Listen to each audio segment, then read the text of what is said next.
सबसे पहले मैं यहाँ पर उपस्थित हमारे सभी गायकों के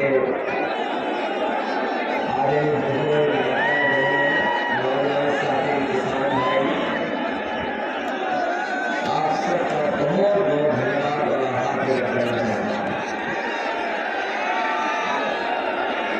मैं धन्यवाद देना चाहता हूँ विधायक वीरेंद्र यादव जी को, जिन्होंने अपने पिताजी से इस कार्यक्रम में हम सबको बुलाया।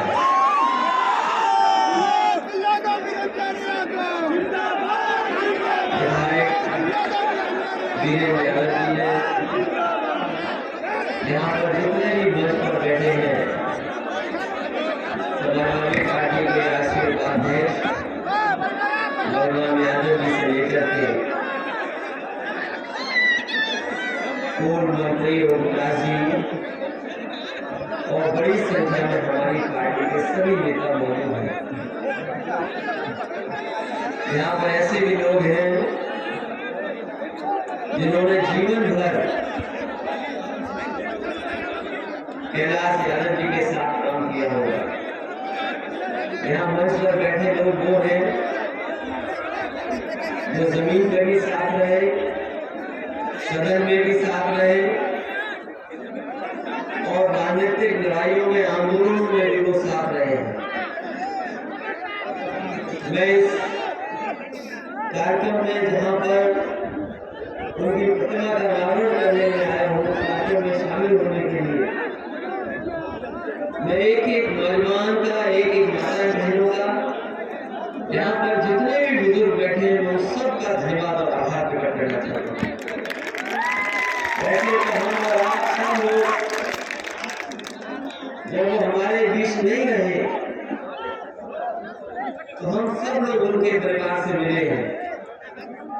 जगह जगह अपनी तरीके से हम लोगों ने याद किया है, श्रद्धांजलि देने भी हम लोग पहुंचे हैं। हम और आप में से बहुत सारे ऐसे लोग हैं, उनके ना रहने के जो पारिवारिक कार्यक्रम होते हैं, जो हमारे परंपराओं से जुड़े कार्यक्रम हैं, उनमें भी हम और आप लोग शामिल हुए। ये जीवन का सबसे बड़ा सत्य है और हम आप में से जितने लोग हैं, समय समय पे हम लोगों ने चीजें जानी है, समझी है और पढ़ी है कि जो इस धरती पर आता है उसको जाना होता है। जो इस धरती पर जन्म लेगा उसे एक न एक दिन हमें आपको छोड़ करके जाना है। हम आप लोग जितने लोग हैं, ये सबसे बड़ा कड़वा सच है कि हम लोग जन्म लेकर के और एक न एक दिन जाएंगे। कैलाश जी ने अपने जीवन में बहुत सारे लोगों के सुख दुख में रहे होंगे। समय समय पे आपने उससे अपनी जो भी समस्या रही होगी कभी न कभी कहा होगा, जो अपने स्तर से वो मदद करते रहे होंगे, उन्होंने मदद की होगी। संघर्ष करके के जमीन से जहां वो खुद आगे बढ़े, उन्होंने अपने साथियों को भी आगे बढ़ाया। विधानसभा से लेकर के मंत्री पद तक पहुंचे। जो कुछ उन्होंने जोड़ा बनाया वो समाज के लिए बनाया।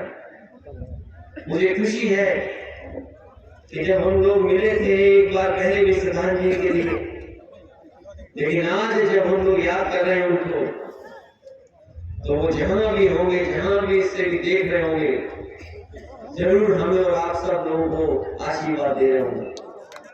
हम लोगों ने बहुत लोगों को खोया है। यहाँ पर मंच पे बैठे लोग कोई ऐसा नहीं है जिसने अपने परिवार के किसी न किसी सदस्य को कभी न कभी खोया हो। सामने बैठे लोग हैं, आप भी अगर याद करते होंगे तो हम लोगों ने बहुत लोग खोया।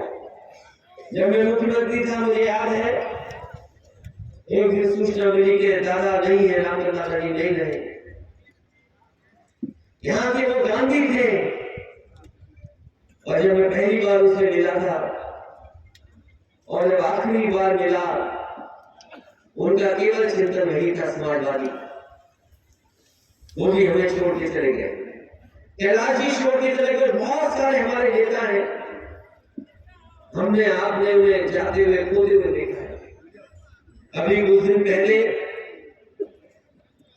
जब नेताजी हमारे बीच नहीं रहे और जिस समय वो बीमार थे, अस्पताल में थे, बहुत सारे लोग मिले जाकर के। बहुत से लोगों ने न जाने कितने तरीके से दुआएं की, पूजा पाठ किया। हम लोग उनके साथ थे।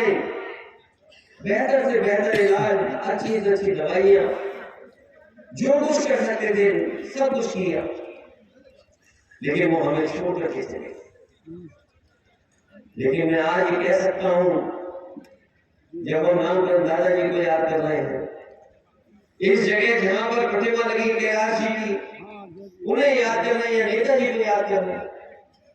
जो कुछ विकास दिया वो अलग चीज है, हमारे दुख सुख में वो शामिल है, वो अलग बात है।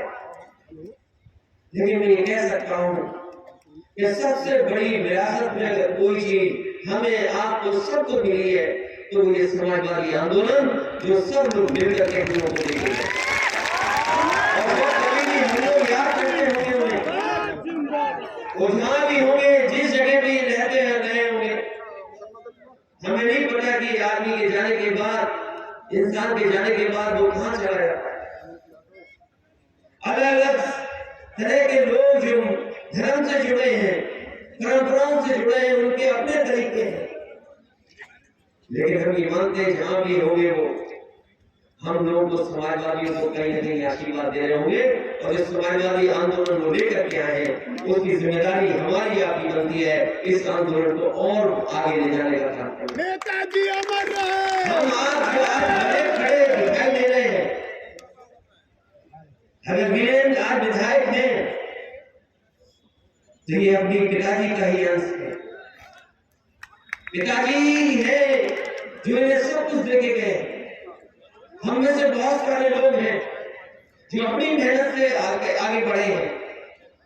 ऐसे भी हमारे साथ में जो लोग अपने आने वाली पीढ़ी को देकर के जा रहे हैं। आज जो हमें लाल टोपी मिली है और अगर काली सब्जी पहन करके राजनीति कर रहे हैं, मैं इस मौके पर कह सकता हूँ, नेताजी ने हम लोग को दिया और नेताजी की वजह से ही हम लोग जा सकते हैं। इसलिए अगर उनके जीवन के बारे में हम याद करेंगे, न जाने कितने स्कूल हैं, न जाने कितनी चीजें हैं। लेकिन मैं कह सकता हूँ कि बहुत कम समय के लिए रहा। जब मैं सरकार में था, कैलाश जी मंत्री थे, जो कोई भी बात को लेकर के आते थे, फैसला लेकर के हम लगाते थे। हमने कभी भी उनके फैसले पर कोई बात नहीं रखी होगी। जो उन्होंने कहा वही हमने स्वीकार कर लिया। वो पंचायती राज मंत्री भी बने। सर्वे करना कौन सा आरक्षण होगा, क्या होगा, यहाँ पर हमारे वरिष्ठ नेता गोलनाथ यादव जी बैठे हैं, वो जानते होंगे कितना मुश्किल काम होता है। कौन सी जगह को क्या बना दे, क्या रिश्वत हो जाए, किस वार्ड को कैसे बना दे, ये जमीनी राजनीति वही जानता है जो जमीन पर रहता है। और मैं समझता हूँ कैलाश जी जब थे तो उन्होंने उत्तर प्रदेश में वो भूमिका निभाई कि कहीं भी किसी तरह का कोई प्रश्न नहीं लगा पाया। बहुत सारे उन्होंने काम किए होंगे, सड़कें, पुल या और जगह हम लोगों से मदद देते रहे होंगे। लेकिन आज मैं देख सकता हूँ मैदान भरा दिखाई दे रहा है, लोग सड़कों पे हैं। और कई हमारे साथी तो 11 बजे चल दिए होंगे घर से, और पहले चल दिए होंगे।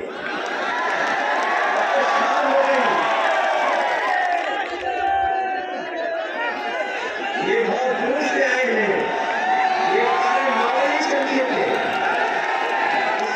9 बजे चला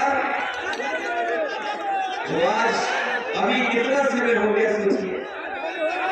लेकिन ये गाजीपुर की ऐतिहासिक धरती है, ये समाजवादी धरती है, ये वीरों की धरती है, ये वो धरती है जिसने फौज में लड़ने का जज्बा दिया है। इस धरती से पैदा हुए लोग इतिहास बनाने का काम करते हैं। हम चाहे भगवान जी को याद कर लें या पाकिस्तान के छक्के छुड़ाने वाले हमीद को याद कर लें, ये धरती वो है। और नेताजी के आह्वान पर, समाजवादियों के आह्वान पर यहाँ के लोगों ने हमेशा इतिहास बनाने का काम किया। इस बार तो हालांकि ये गाजीपुर में पहली बार नहीं, कई बार पहले भी इतिहास बना चुके हैं। लोग बताते हैं कि चरण सिंह जी के जमाने में जब दूसरे दल का पूरा रुतबा होता था, तब भी यहाँ पर लोग चरण सिंह जी के कहने पर एक एक वोट डाल करके समाजवादी आंदोलन या किसानों की लड़ाई लड़ने वाले। जब मैं यहाँ पर सभाओं में आया था, चुनाव की सभाओं में मैं जब यहाँ आया था, यहाँ पर लोग सुनना नहीं चाहते थे, वो इंतजार कर रहे थे कि वोट कब डालने का मौका मिलेगा। मंच आऊंगा, मंच से दूरी खत्म कर दी थी यहाँ के नौजवानों ने, मुझे याद है। और केवल गाजीपुर में नहीं, उस चुनाव में मैंने गाजीपुर से लेकर के आखिरी आपके शामली से लेकर के उन इलाकों में भी देखा था कि अगर कहीं चुनावी सभा समाजवादियों की थी तो बल्ली और जनता का कोई हिसाब किताब नहीं करती। आज रिजल्ट कुछ भी आ गया हो, किसी की भी सरकार बन गई हो, किसी की भी सरकार बन गई हो, लेकिन जनता की सरकार को केवल समाजवादी बना सकते हैं।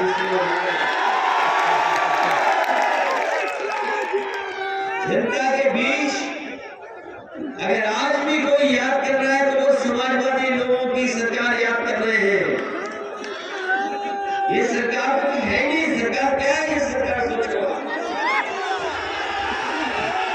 ये तो सरकार है। अभी दिल्ली की सरकार ने एक फैसला लिया है, हालांकि 14 तारीख जो फरवरी की होती है बड़ी अलग तारीख है। इसको मैं पीढ़ी की दूरियां मालूम, क्योंकि हमारे दूल्हे पूछेंगे मैं क्यों 14 तारीख की बात कर रहा हूं। ये जो 14 तारीख को भारतीय जनता पार्टी ने एक नए तरह का फैसला लिया है। हालांकि दिल्ली वालों ने लिया है, लखनऊ वाले पता नहीं मनाएंगे कि नहीं मनाएंगे। फैसला दिल्ली से हुआ है। पत्रकार साथियों, जो चिट्ठी निकली वो सही है कि नकली है? जब मैंने उसको पढ़ा पहली बार कि भारतीय जनता पार्टी के लोग 14 फरवरी को कोई हर दिवस मनाना चाहते हैं। अब मुझे नहीं पता ये अंग्रेजी का शब्द है कि हिंदी का शब्द है। अगर ये अंग्रेजी का शब्द है तो इसका मतलब कुछ और है। अगर कोई कंफ्यूज हो जाएगा हिंदी के लेकर के तो इसका पूरा का पूरा गोबर हो जाएगा। कैसे लोग हैं बताओ? ये लोग मोबाइल चलाने वाले तो समझ रहे होंगे, इन्हें पता नहीं ये पता नहीं कौन से ट्रेन में कहाँ उड़ी हुए इन्हें मित्रता भी करनी नहीं आती। इन बीजेपी के लोगों को मित्रता भी करनी नहीं आती। और कभी कभी हम और आप लोग अगर डॉक्टर साहब को दिखाने जाए और डॉक्टर हमारा आपका ब्लड टेस्ट करे या कोई जानकारी करे तो कभी कभी कहते हैं कि आप में इस विटामिन की कमी है। अगर मान लीजिए कोई विटामिन की कमी है तो डॉक्टर साहब आपको उस विटामिन की गोली दे देंगे, दवा दे देंगे, इतने दिन खाइए आप, उसके बाद स्वस्थ हो जाएंगे। और हमारे गांव के लोग जरूर जानते होंगे, अगर हम आंकड़े निकलवाएं पीएससी और सीएससी अस्पताल के, क्योंकि जब मैं गोरखपुर का सरकार में एक सिस्टम लगवाया कि आखिरकार पीएससी और सीएससी में किस लिए लोग आते हैं,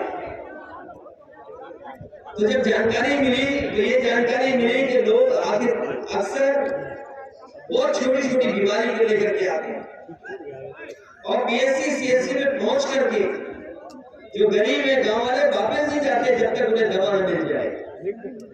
हम एक व्यवस्था बनाना चाहते थे, इसलिए वो कंप्यूटर लगा करके जानकारी हासिल कर रहे थे।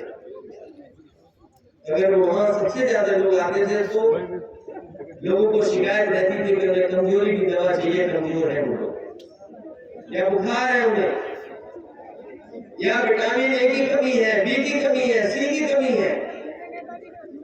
लेकिन मैं देख रहा हूं भारतीय जनता पार्टी को विटामिन ए बहुत मिल रहा है, इन्हें कमी नहीं है, इनका विटामिन ओवर हो गई है। और इसलिए मैं कह रहा हूं इनका हिसाब किताब देखोगे तो इन्होंने क्या खेल खेला सोचिए आप। एक समय नहीं, वो गलत समझ रहे, विटामिन ए मतलब उद्योगपति है। एक समय पर याद होगा आपको, इन्होंने पूरा का पूरा पैसा बंद करा दिया और कहा कि नोटबंदी होने के बाद भ्रष्टाचार खत्म हो जाएगा, काला धन वापिस आ जाएगा। वो याद कीजिए, वो समाजवादी सरकार थी और उस समय चुनाव में जहां भी हम लोग जाते थे यही बात कहते थे कि रुपया बंद होने से रुपया हमारा काला सफेद नहीं होता है, हमारा आपका लेन देन काला सफेद होता है। याद कीजिए किस समय की बात है। और आज कितने साल हो गए, बैंकों में पैसा भर गया, बैंकों में पैसा भरता चला गया और इन्होंने न जाने कैसी अर्थव्यवस्था बनाई कि कुछ उद्योगपति न जाने कितनी रफ्तार से आगे बढ़ने लगे।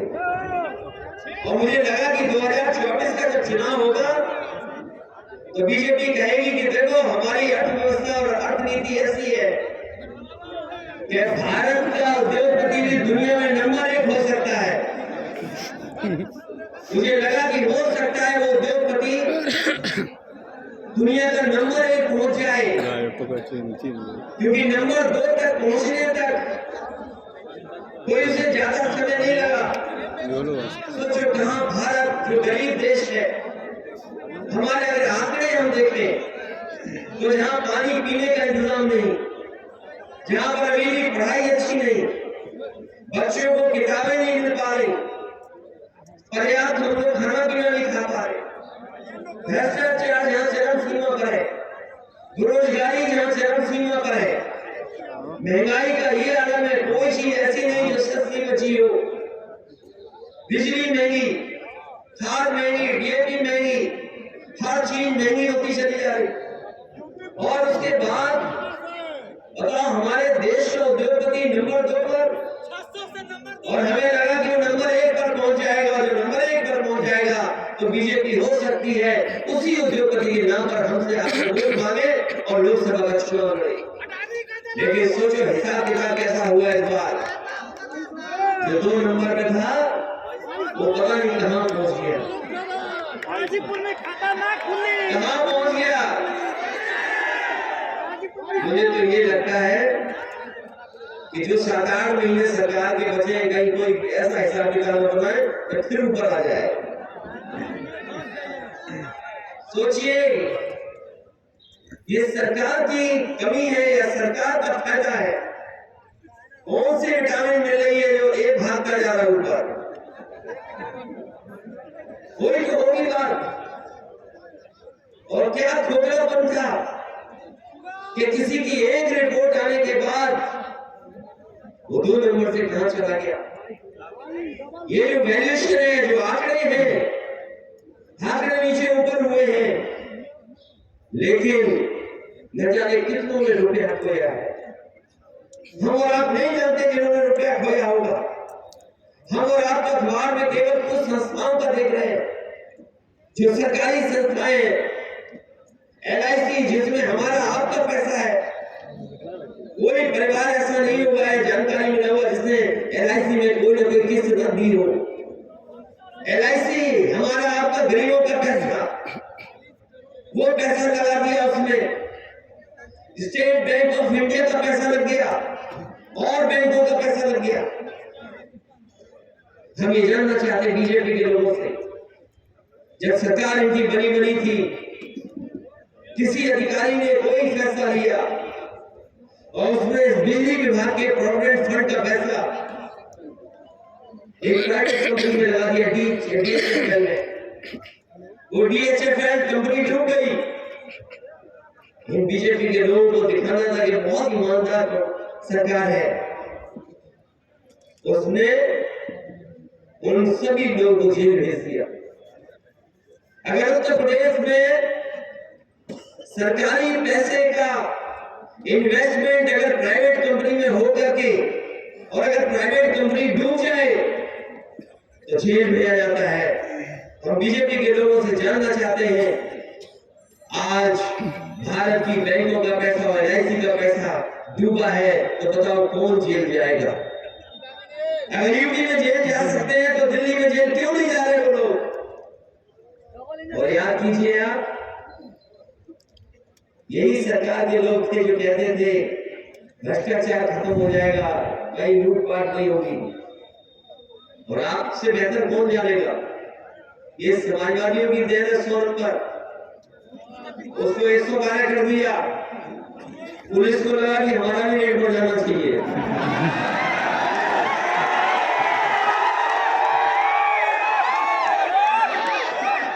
सरकार ने 100 से 112 किया। हमारी ईमानदार पुलिस को लगा कि उनका भी रेट बढ़ गया।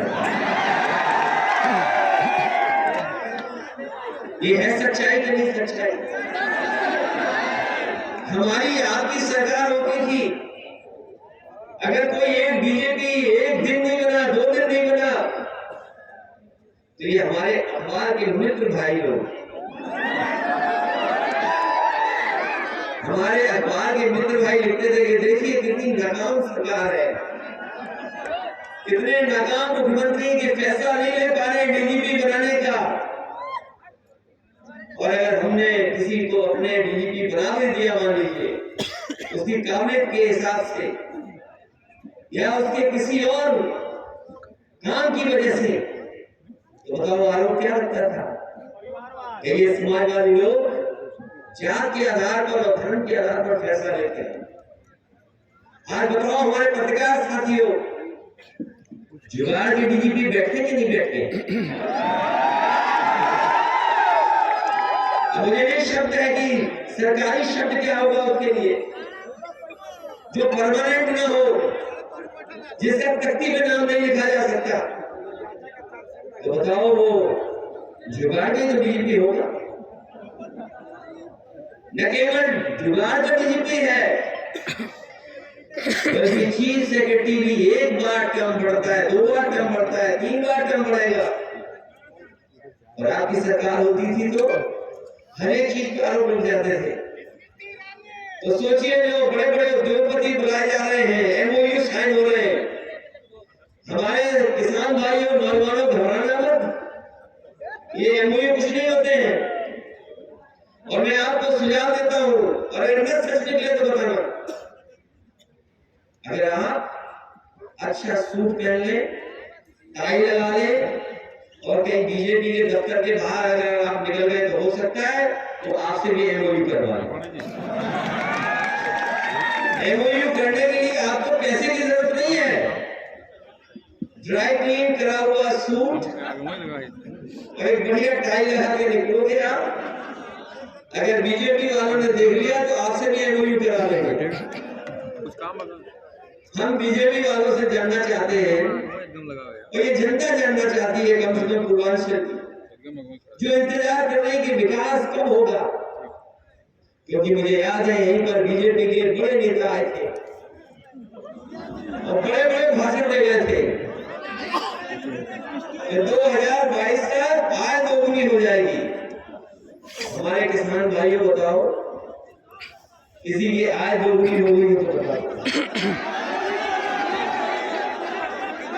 अगर आय दोगुनी हो गई हो तो बताओ, किसी फसल की आपको सही कीमत मिल गई हो तो बताओ। ये जितने बैठे हैं कहीं ना कहीं खेत है, लोगों का खेती करने वाले लोग भी हैं यहाँ, सब हैं। बताओ धान में लूट पहले हुई कि नहीं हुई, और हो रही कि नहीं हो रही बताओ हर फसल की। तो ये एमओयू कर रहे हैं बड़े बड़े उद्योगपतियों से हमें और आपको धोखा देने के लिए। पहले इन्होंने एक इन्वेस्टर मीट बुलाई थी और उस इन्वेस्टर मीट में बुला करके 5 लाख करोड़ के एमओयू किए थे उन्होंने। 5 लाख करोड़, 1-2 करोड़ नहीं, 5 लाख करोड़ के एमओयू किए थे। और अगर हम पीछे मुड़ करके देखें, हिसाब किताब लगाएं, तो अभी जमीन पे कुछ नहीं उतरा।